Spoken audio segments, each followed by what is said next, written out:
Hello everyone, I hope you are all doing well. This is Dr. Naz and welcome to my YouTube channel. And today I'll be discussing about measles. It's going to be a very brief discussion and I'm not going to give you any details about this, but I'll try to include everything in this topic. So basically, measles is included in a group of viral infections with exanthem. And what is exanthem? Exanthem is basically a widespread skin rash which may or may not be present with fever. So without any further ado, let's get started. So basically, measles is a viral infection caused by RNA paramyxovirus, also known as Rubeola virus, and its mode of transmission is via respiratory droplets. So the disease progression can be divided into 4 phases: the incubation period, the prodromal period, enanthem, then exanthem. Incubation period is going to last for 6 to 19 days approximately, and then the prodromal period will occur. So measles occurs mostly in children, but atypical measles can also occur in adults after getting vaccination. And atypical rash is mostly without complex spots and it's infrequent, not very much common. Let's proceed to the other slide.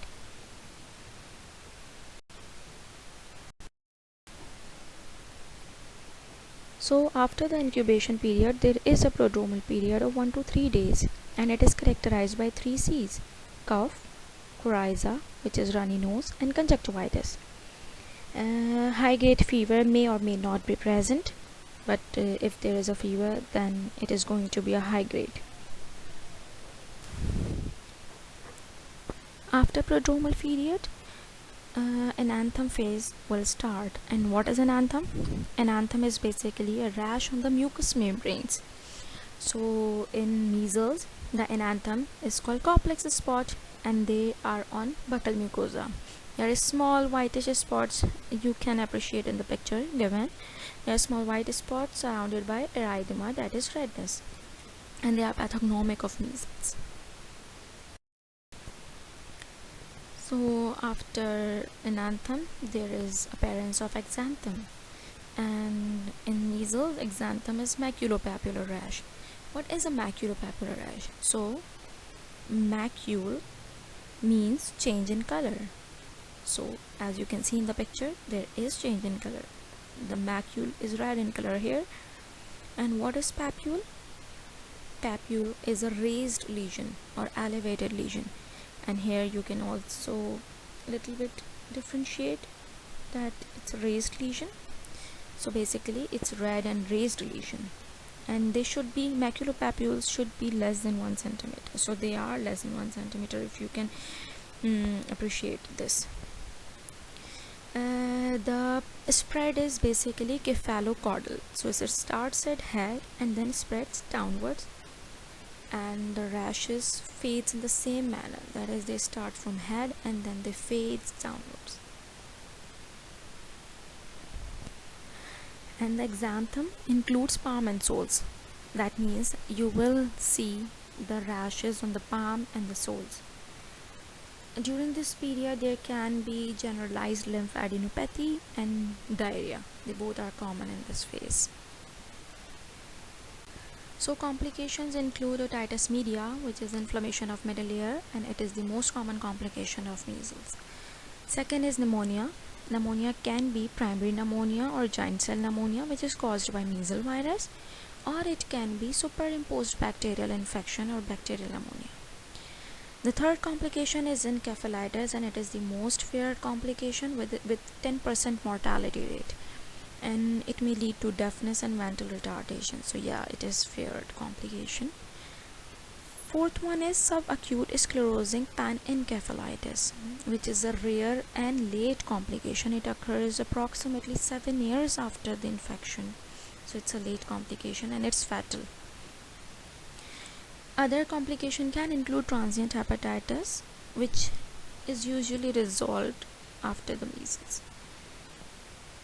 keep in mind that measles does not cause congenital abnormalities like rubella virus. But the issue is it can still cause stillbirth, that is dead born fetus. So it is also severe.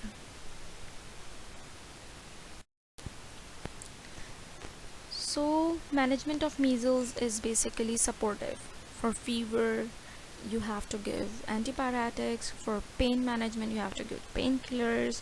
For cough, coryza, conjunctivitis, anti-allergies or antitussives will work. Next is vitamin A. Vitamin A has a life-saving role in the management of measles. Normal human immunoglobulins should be, in fact, they must be given within the 6 days of exposure, and they will effectively abort an attack of measles. Because the first 6 days are the incubation period, so obviously if you give human immunoglobulin in the incubation period, they will abort the attack.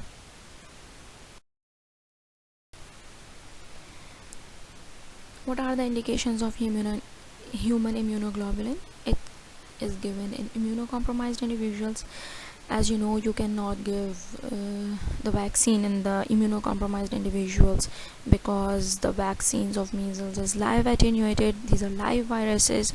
So if the immunity is compromised in an individual, then you should not give vaccine to that individual. So other indications are non-immune pregnant women. Same as immunocompromised pregnant women cannot be given vaccine, and non-immune children under 3 years of age, they should also be given human immunoglobulin. So how the measles are diagnosed? So basically it's a clinical diagnosis, and other workup can be done. Example, you can go for full blood count, which may show you leukopenia, that is decreased white blood cell count. Other test can be serology, IgG, immunoglobulin, or IgM. IgG for acute infection, and IgM will show convulsant titers. And other investigation may include a PCR to diagnose measles. So how a measles can be prevented? As I told you earlier, it's given as a live attenuated vaccine, which is called MMR. It's included with measles, mumps and rubella, and it is given at 12 to 15 months after birth, and the booster can be given later. Thank you. I hope you enjoy this lecture, and I made my efforts to make it as precise as I could. And if you like it, please do subscribe to my channel so I can get motivation to make further videos like this.